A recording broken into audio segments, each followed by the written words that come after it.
TRS ఆవిర్భావంతో BRS కు shock అంట. తమ బ్రాండ్ పోవడంతో నేతల్లో ఆందోళన. మరి ముందుండాలి మీ నాయకులకు కూడా బ్రాండ్ పోయిందని చెప్పి ఇప్పుడు ఆలోచిస్తాను కానీ ఎప్పటి నుంచో అంటా ఉన్నారు బీఆర్ఎస్ ని టీఆర్ఎస్ గా మార్చండి మార్చండి మార్చండి అని అన్నారు. ఎవరు కూడా ఇన్లే మార్చలే. ఇప్పుడు మారుస్తా అనే గ్యాప్ లో కవిత గారు వచ్చి టీఆర్ఎస్ అని పెట్టుకోపోయినారు. మరి కవిత గారి కోసం మీరు ఏమన్నా ఇన్ని రోజులు టైం తీసుకున్నారా? అది కూడా ఒకటి మనదే పార్టీ ఉంటుంది, సైలెంట్ గా ఏం కాదు పక్కకి వెళ్ళి నడిపిద్దాం అని చెప్పి మీరేమన్నా అనుకున్నారా? అట్లా ఎందుకు మీరు రియాక్ట్ కాలేదు? ఎందుకు ముందే చేసుకోలేదు? మాట్లాడినరు కదా టీఆర్ఎస్ లో టీ ఒకటి ఖాళీగా ఉన్నది ఆడ మేము తీసుకోవాలని చూస్తున్నాం అనగానే వెంటనే కవిత గారు పోయి తీసుకున్నారు. మరి ఎప్పటి నుంచో చెప్తా ఉన్నారు, అధికారం మేన దగ్గర నుంచి కూడా చెప్తా ఉన్నారు, ఆల్మోస్ట్ కొన్ని ఇయర్స్ నుంచి కూడా అసలు బీఆర్ఎస్ గా ఎందుకు మార్చిండు, టీఆర్ఎస్ గానే ఉంటాయి అయిపో మళ్ళీ తీసుకోండి అని చెప్పినా కూడా ఎవరు వినలే కదా. ఇప్పుడు బీఆర్ఎస్ నాయకులు అందరూ కూడా షాక్ అవుతా ఉన్నారు. ఏం లాభం, ఏం చేసుకోనికి చెప్పండి. ఇక తమ బ్రాండ్ పోవడంతో నేతల్లో ఆందోళన.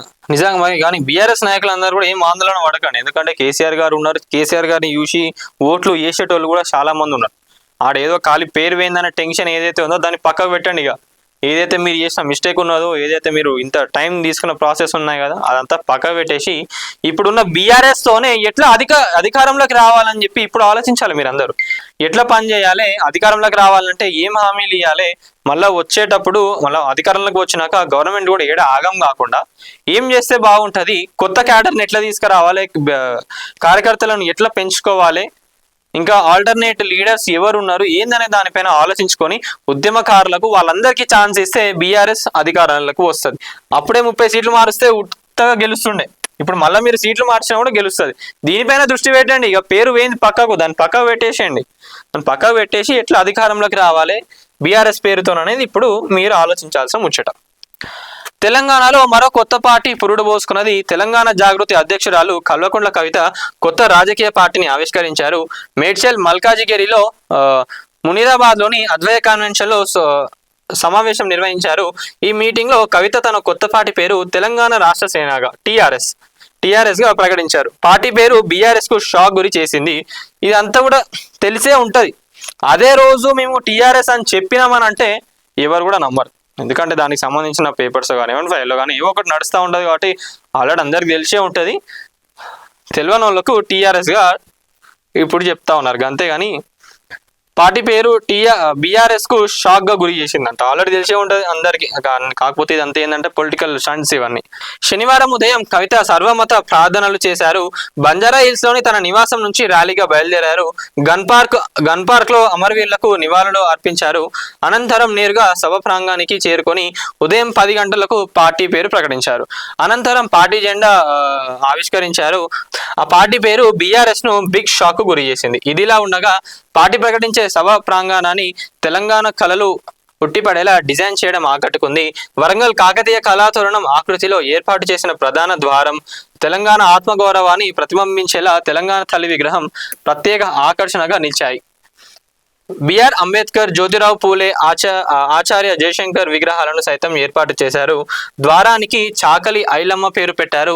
బీఆర్ఎస్ ను మళ్ళీ టీఆర్ఎస్ గా మార్చే ఆలోచన ఉందని ఇటీవలే ఒక సందర్భంలో కేటీఆర్ అన్నారు. కేటీఆర్ గారు డీలే చేసిండ్రు, కేటీఆర్ గారు పట్టించుకోలే. అప్పుడే బీఆర్ఎస్ ని టీఆర్ఎస్ గా మారుస్తే ఇంకా వేరే లెక్క ఉంటుండే, నిజంగా వేరే లెక్క ఉంటుండే. లేట్ చేసిండ్రు కేటీఆర్ గారు. ఇప్పుడు టీఆర్ఎస్ ఆవిర్భావంతో వారికి షాక్ తగిలినట్లు అయింది. అంతేకాకుండా తండ్రిని అన్నను ఆమె టార్గెట్ చేస్తూ విమర్శలు గుప్పించారు. ఫామ్ హౌస్ వీడి కేసీఆర్ బయటకు రాకపోవడాన్ని తీవ్రంగా తప్పుపడుతున్నారు. ఇప్పుడు బయటకు వచ్చి చేసేది ఏమున్నది నేను చెప్తాను ఒకటి. కేసీఆర్ గారు ఫామ్ హౌస్ లో ఉన్న బయట ఉన్న కేసీఆర్ గారు లీడర్ అంటే లీడర్ అంతే. ఇప్పుడు కేసీఆర్ గారు ఇక్కడికి వచ్చి ఎంత ఫైట్ చేసిన నాయకులందరూ ఫైట్ చేస్తా ఉన్నారు కదా. కేసీఆర్ గారే వచ్చి ఇవ్వాలని ఏమున్నది. కేటీఆర్ గారు ఉన్నారు, హరీష్ రావు గారు ఉన్నారు, ఎక్స్ ఎమ్మెల్యేలు, మినిస్టర్లు వీళ్ళందరూ ఉన్నారు. వాళ్ళందరూ కూడా ఫైట్ చేస్తా ఉన్నారు కదా ప్రజాప్రభుత్వం పైన. కేసీఆర్ గారు వస్తేనే ఆడ సమస్యలు తీరుతాయా? ఏం చేసిండ్రు, ఏం చేయాలో అది చేసేసిండ్రు. కేసీఆర్ గారు తెలంగాణను తీసుకొచ్చిండ్రు, తెలంగాణను ఎట్లా డెవలప్ చేయాలి ఏందనేది చూసిండ్రు, అన్ని చేసేసిండ్రు. ఇంకేం చేయాలి కేసీఆర్ గారు బయటికి వచ్చి? 10 సంవత్సరాలు మరి మీరు ఇప్పుడు చెప్తా ఉన్నారు కదా కవిత గారు బీఆర్ఎస్ పార్టీలో ఇన్ని అరచకాలు జరిగినాయని చెప్తా ఉన్నారు కదా. మరి 10 సంవత్సరాలు మీరేం చేసిండ్రు?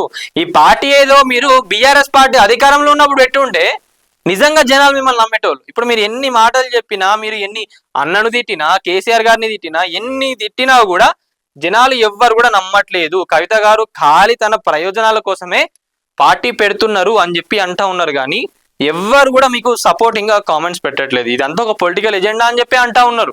కానీ ఎవ్వరు కూడా పాజిటివ్ గా స్పందించట్లేదు. ఖాళీ మీ కార్యకర్తలో మీకు సంబంధించిన వాళ్ళు ఎవరైతే ఉన్నారో, మీ ఫ్యాన్స్ ఎవరైతే ఉన్నారో వాళ్ళు పాజిటివ్గా ఉన్నారు అంతే తప్పించి ఎవ్వరు కూడా పాజిటివ్గా లేరు అని చెప్పి చెప్తా ఉన్నారు. కేసీఆర్ రాజకీయ పరిణితి కోల్పోయారు. ప్రజల కోసం కొట్లాడాల్సిన ప్రతిపక్ష నేత కేసీఆర్ ఇక్కడ అధికారం వచ్చాక ఆయన మమకారం కోల్పోయారు. మారిన మరబొమ్మ కేసీఆర్ అని చెప్పి మాటల మనిషి మరమనిషి మారిన మనిషి కేసీఆర్ అని చెప్పి ఎన్ని మాటలు అన్నారండి. అసలు ఎవరనాలే ఇవన్నీ బీజేపీలో కాంగ్రెస్ వాళ్ళు అంటే ప్రతిపక్షంలో లేదా అధికారంలో ఉన్నారు కాబట్టి వాళ్ళంటే ఒక అర్థం ఉంటుండే. సొంత ఫ్యామిలీ సొంత వాళ్ళు ఇట్లా అంటా ఉంటే ఎవరైనా కూడా ఒకటే అనుకుంటారు, మీ ఫ్యామిలీ నుంచి బయటికి వచ్చినారు కాబట్టి వాళ్ళకి అక్కడ ఏవో గొడవలు అయినాయి అంతే తప్పించి ఇది ఏదో ఇక్కడ జనాల కోసం వచ్చి సేవలు చేయాలని చెప్పి ఎవరు కూడా అనుకోరు. కవిత గారు తీసుకున్న స్టెప్స్ కానివ్వండి, కవిత గారు పెట్టిన పార్టీ నిజంగా జనాల కోసం కవిత గారు చేస్తా ఉన్నారా లేదా ఇదంతా ఒక పొలిటికల్ ఎజెండా అని మీరు అనుకుంటున్నారా? ప్రతి ఒక్కరు కామెంట్ లో పెట్టండి. ప్రతి ఒక్కరు కూడా అసలు కవిత గారు తీసుకున్న స్టెప్స్ కానివ్వండి, కవిత గారు పెట్టిన పార్టీ కానివ్వండి, ఏదైనా కూడా మీకు ఏమనిపిస్తుంది ఏంటనేది మొత్తం ప్రతి ఒక్కరు కామెంట్ లో పెట్టండి. ఇక కేసీఆర్ మారతారేమో అని చూసా, ఇల్లు భూములు అమ్ముకొని రాష్ట్రం కోసం పోరాటం చేసిన ఉద్యమకారులను ఏం చేశారు? తెలంగాణ ఉద్యమకారులను మీద కర్రలతో దాడులు చేసిన వారికి పదవులు ఇచ్చారు, ఉద్యమకారులకు మర్యాద ఇచ్చారా? కేసీఆర్ మారిపోయారు కాబట్టే నేను యుద్ధం చేస్తున్నా అని చెప్పిండ్రు. ఈ ముచ్చట ఏదైతే ఉందో ఇది నేను దీనికి ఓకే అంటే, ఏదైతే ఉద్యమకారులు ఎవరైతే ఉన్నారో వాళ్ళను పట్టించుకోలేదు అన్నారు, కరెక్టే అది. ఇంకొకటి ఎవరైతే ఉద్యమకారులను కొట్టిన ఉన్నారు కొంతమంది పెద్ద మనుషులు ఇప్పుడు బీఆర్ఎస్ పార్టీ నుంచి వాళ్ళు కాంగ్రెస్కి పోయినారు, మళ్ళీ కాంగ్రెస్లోకి పోయినాక కూడా లేదు మేము బీఆర్ఎస్ అని చెప్పుకుంటున్నారు.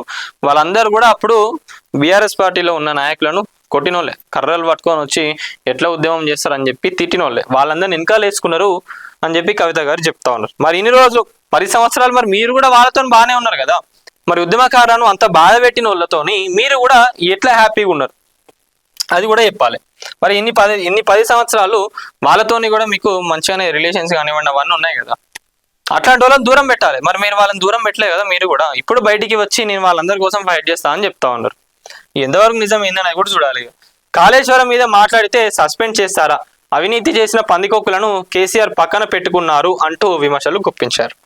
ఇక 100 చెప్తారు, ఇక అవినీతి పందికొక్కులని అదని ఇదని 100 చెప్తారు. కానీ మీరు లేనప్పుడు ఎవరున్నారు కేసీఆర్ గారి పక్కన? మరి వాళ్ళే కదా చూసుకున్నది ఇప్పటికి కూడా పార్టీని ఇంత మంచి అధికారంలోకి తెస్తున్నదని. ఒకటే ఆలోచించండి, తెలంగాణ రాకముందు ఎట్లుండే, తెలంగాణ వచ్చినాక ఎట్లుండే, గంతే. ఇక దీనిపైన ఎక్కువ మాట్లాడాల్సింది కూడా లేదు. 10 ఏళ్ల ముందు తెలంగాణ ఎట్లుండే, 10 ఏళ్ల తర్వాత తెలంగాణ ఎట్లుండే, కరెంటు కోతలు కానివ్వండి, రైతుల గురించి కానివ్వండి, అగ్రికల్చర్లో కానివ్వండి, నీళ్ల గురించి కూడా కానివ్వండి, 10 సంవత్సరాల ముందు ఎట్లుండే అనేది ఒక్కసారి ప్రతి ఒక్కరు ఆలోచించుకుంటే ఈ రోజు తెలంగాణ ఎట్లున్నది, దీన్ని ఎవరు చేసిండ్రు ఏందనేది గుర్తొస్తుంది. అప్పుడు కేసీఆర్ గారి వాల్యూ తెలిసి వస్తుంది. కరెంటు పోయినా కేసీఆర్ గారి వాల్యూ తెలిసి వస్తుంది, నీళ్లు రాకపోయినా కూడా కేసీఆర్ గారి వాల్యూ తెలిసి వస్తుంది ప్రతి ఒక్కరికి. ఇది కేసీఆర్ గారు అంటే ఇది. ఇక అవన్నీ మీరు మర్చిపోయినరు అని అంటే ఇక ఎవరైతే మర్చిపోయినరో ఇక వాళ్ళ బుద్ధికే వదిలేస్తున్నాం అవన్నీ కూడా. మరి దీనిపైన మీరేమనుకుంటున్నారు అనేది ప్రతి ఒక్కరు కూడా కామెంట్లో తెలపండి.